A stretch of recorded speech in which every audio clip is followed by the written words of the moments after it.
Hi, sweetie. Guess what I'm about to do? Take a poop. No, I'm gonna record. Hi, guys. Welcome to my YouTube channel. My name is Kelly, but you can call me Kel. Let's get into it. I have some really great news that I'm so excited to share with you guys. I am starting my dream job. I'm so excited. I have been kind of doing this preparation for almost a year. It's a really long story, so I'm going to start at the beginning.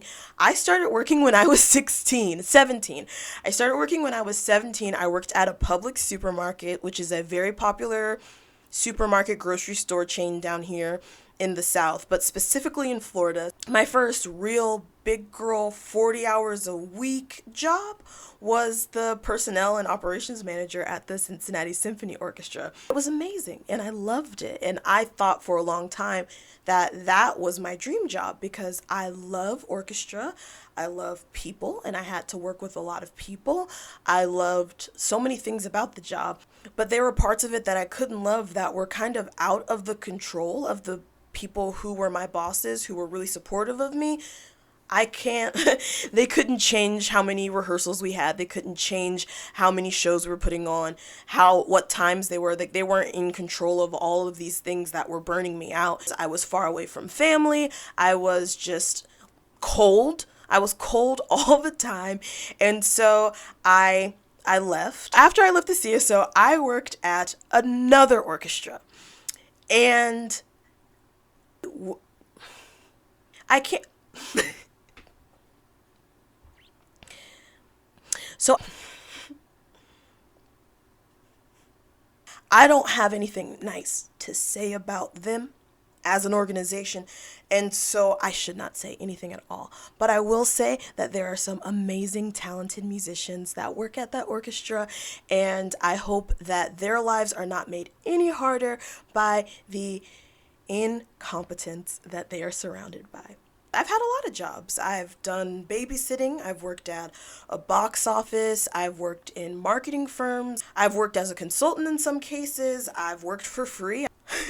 I've just had so many professional work experiences for someone who's not even 30 yet. But once I entered full-time work and I realized how little control I had over so many things when you sign up for a job, I was like, all right, I need to really sit down with myself and think about the things that I want in a job, the things that I want in my life that a job should be able to provide, and I'm going to go out and I'm going to get it. So this part took a little bit of soul searching because I've had dream jobs in the past and I've actually worked a couple of dream jobs. I remember when I was a kid, I wanted to be a doctor.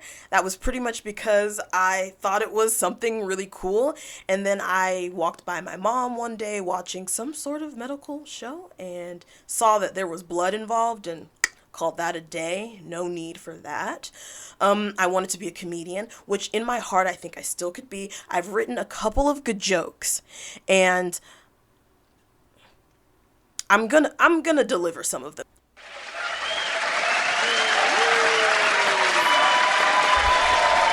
Thanks everybody. Thanks. That's so nice. Wow. You never think you're going to be up here on the stage. So guys, this is my first comedy show.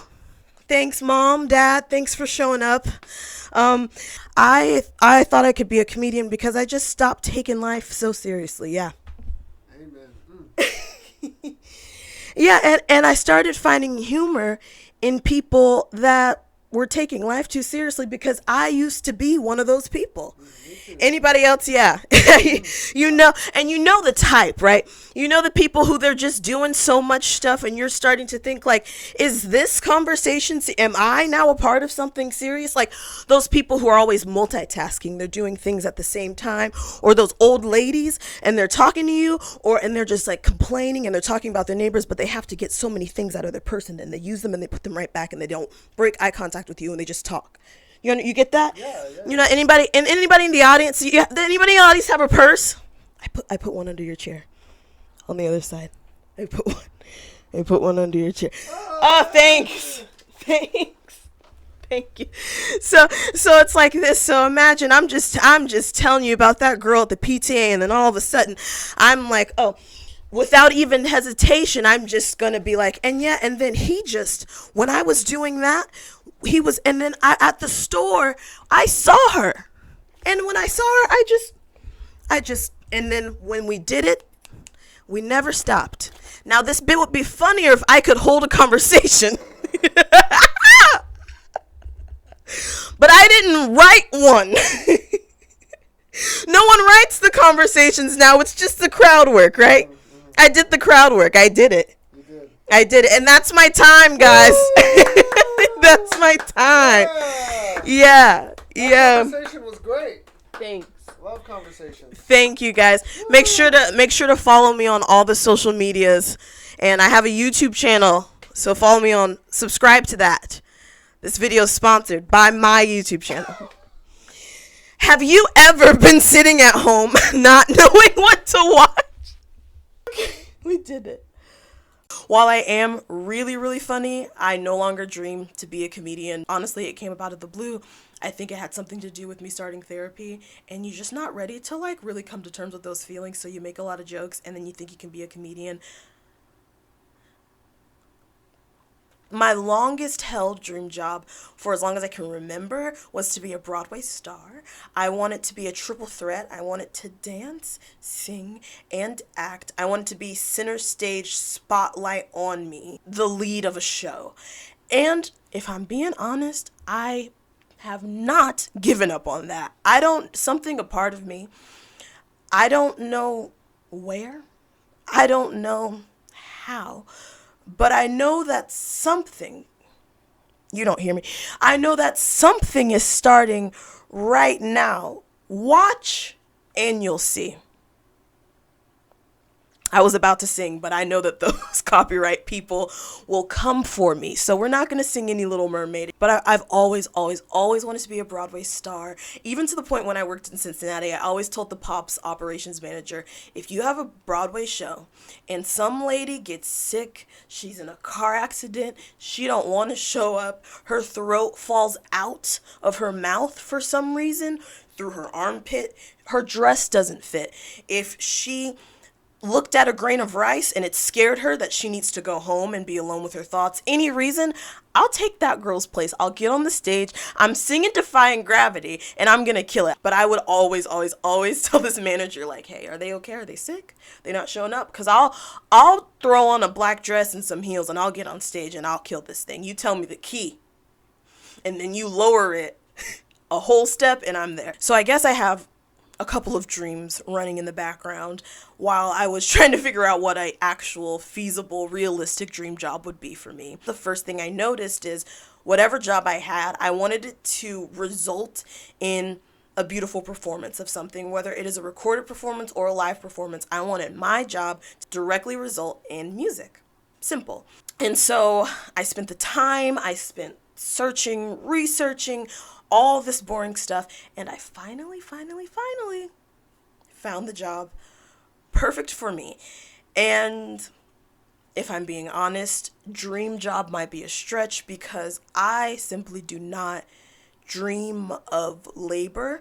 There is no job that I would rather have than not having a job. Yeah, and that's okay. No one actually wants to work. I'm not saying I want to lay around all the time, but I would much rather prefer freedom.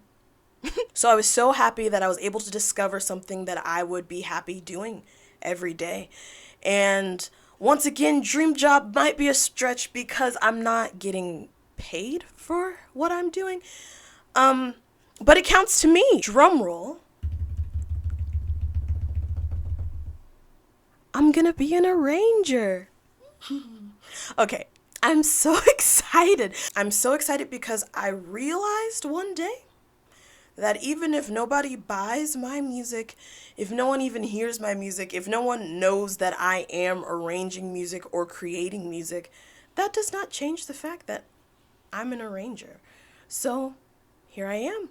Kelly Barefoot Harris, the arranger. If you need arrangements, hit me up. I guess I should explain more what an arranger is. So Jordan would probably be better at explaining this. So we're going to have him explain it. Someone here doesn't remember what the setup to this cutout was. This cutaway is. Uh-huh. So here we are today, Yep. in the time that we are now, and Jordan is going to explain to the class what an arranger does. So, an arranger, as I spelt out before, an arranger is, by definition, somebody who makes new versions of already composed pieces of music. So they rearrange the existing musical material. Arranger. ARRANGER. Arranger. Jordan is such a good teacher that he, for some reason, memorized all that. He is only 23% on camera, and he chose to memorize those facts so that he could provide you guys with the best teaching experience. Everyone give an applause for Jordan. Teacher of the Year over here, in my heart, and in your hearts at home. He's nodding. Mm-hmm. Not in my heart yet. Nod your shoulders. Good job, sweetie. I hope that helped you understand it, because I kind of don't have anything else to say. But I've been arranging music since I was in high school, since I can remember, really. I grew up in church. We were always doing live stuff. I was playing violin, I was singing, I was playing piano. So that was just something that I was always doing. I got to high school, and then I had all these friends, not to brag, but I had all these friends, and we were all so talented. Once again, not to brag, but we would just, one day, I'd hear a Sam Smith song on the radio, and I'd call up my friends. I wouldn't call them because I was a teenager. I would text my friends, and I'd be like, hey, you want to play this with me at our next talent show? And inevitably, a talent show would come up in 2 weeks, because we had 37 talent shows at our performing arts school. We would take one free period during school time to rehearse this music. I'd pass it out to them, and then boom, talent show comes around. I'm singing with a live orchestra behind me. It was just so simple, to the point where I didn't even know how special it was. It was so normal. I'm almost at my 10-year high school reunion. I'm like a year or two away from my 10-year high school reunion, and I still remember these bits of high school because arranging music was so special to me. It was so personable to me, and it allowed me to feel connected to songs that I really liked, and subsequently connected to artists that I knew, because I felt like I was understanding their music in a different way than maybe they intended, or maybe exactly how they intended. It was just such a wonderful time. Once I graduated and went to college, I didn't have those same friends. I didn't have those same resources. I had projects that I needed to compose. So if it came between arranging a song I liked on the radio and getting a good grade on my composition project, I had to do my composition project. After that, I graduated from college, and then I did even less composing. So while I was doing this soul searching and researching these jobs and doing all of this work so I can find a dream job, I realized that I hadn't composed music, written music, arranged music in over a year. I've fooled around with some stuff. I've thought about it. I've really wanted to, but because I didn't have anyone to play the music, because I didn't have anyone to perform the music to, because I didn't have anyone to help me, because I didn't have anybody who would listen to it, I just didn't do it. And there is a perfectionist side of me that really wishes that I could just wait and hold on until I got all the right resources, and I got connections, and I had studio time, and I had so many things that would make my arrangements just be perfect. But then there is another side of me that just fucking wants to make music. And that side of me is a lot louder these days. So we're making music, even if no one hears it, even if it is thrown out into the abyss. We're arranging music, we're making music, and I'm starting my dream job. I guess I'm just living my dream. That sounds cheesy, and it would have definitely not done well as a title, but I think that's what I'm doing now. I'm just doing things that make me happy. This might not be what pays my bills.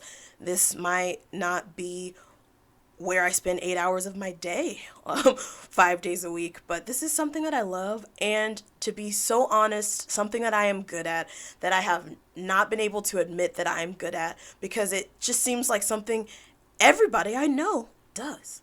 Every single person I know makes arrangements all the time. I mean, constantly, and I'm in this circle of people where it took an outside person who is not a musician, who does not have a music degree, to tell me that this is a talent and that it was valuable. And now that I am realizing that and seeing that, I'm realizing there's value in stuff that I like to do. And I still obviously have goals. Like, I would love to somehow to make arrangements for live shows, like for award shows. If there's a top song and they're like, I need this live on the stage in 2 months, I would love for me to be the person who gets the musicians and makes the arrangements and somehow is standing in the front row watching all of the stuff that used to be in my head be on stage. Yes, I would love that. But I realized that I don't need that specific situation to be an arranger. All I need is to make some music. So take this song by Yebba, for example. I'm about to lose my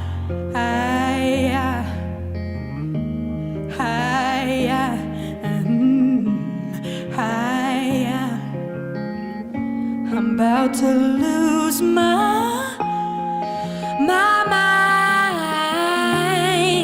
my mind, my mind. About to lose my. Yebba's song, My Mind. It's gorgeous. It's astounding. The first time I heard it wasn't too long ago, but it is this live performance. Minimal instruments, it's intimate, and her voice is the star, and it's amazing. And I haven't seen a lot of live performances of it other than Yebba's, because, I mean, who's gonna try to sing a Yebba song? But in my head, when I heard this song, I'm thinking of all the dynamic contrast that can be added because of just the steady tone that's going on throughout the whole song. And I'm thinking of starting it soft and having solos and having pianos and strings and orchestrations and having dynamic endings, different timings. I'm just saying stuff. I'm just saying a bunch of stuff. I'm saying a bunch of words, and they might even sound like nice words, but I'm sure you would rather hear this arrangement than hear me ramble a bunch about instruments and timing and dynamics. And to that, I have two issues, two small problems. I don't have any contact information for Yebba. I don't know her. I'm sure she's wonderful. We don't run in the same circles. I know it's shocking.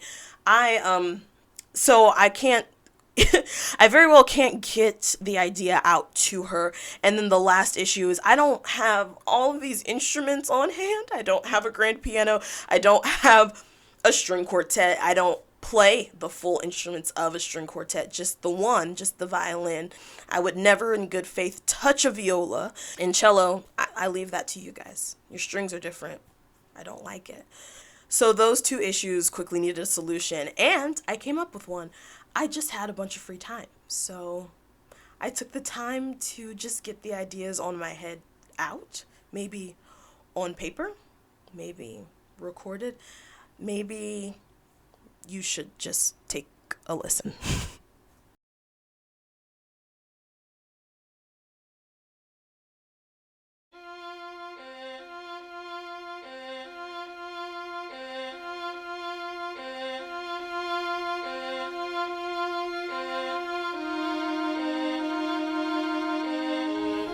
I heard you coming at 3:15. You closed the door and lay down next to me.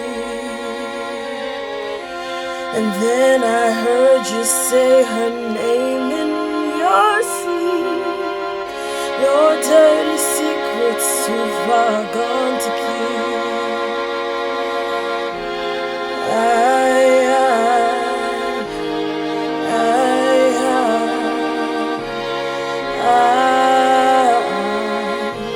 I'm about to lose my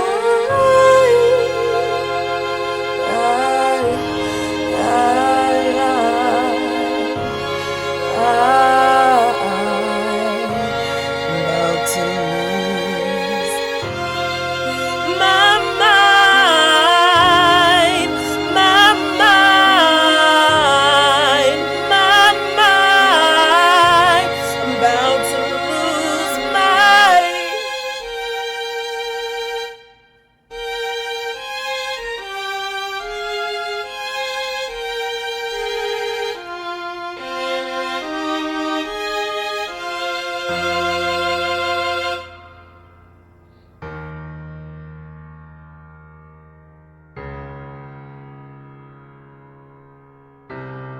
Think about It would sound Oh, something like that, I all guess. the time. I don't know.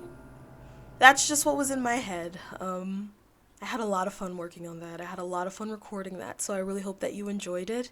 I'm really excited to do more songs and more covers and more arrangements. So if you have any songs that you would love to hear with strings or arranged differently, please drop it in the comments. I would love to see some suggestions. And speaking of the comment section, I don't mean to guilt trip anybody. I'm not that kind of person, but this is coming out on my birthday. Listen, I would normally never bring this up. We're friends. Gifts is not even my love language. It's really low down on there. But it is my birthday and you didn't get me a gift. So maybe if you could just subscribe, we'll call it even. If you could just like the video, share the video, all this stuff. I mean, like, it's my birthday. All joking aside, I really hope you like the video. I'm so excited to make more video for you guys. I basically just made this video because I finally told my silly brain that I had everything that I need to do something that makes me happy. So I hope that you are telling your beautiful brain that you're doing a good job. Bravissimo.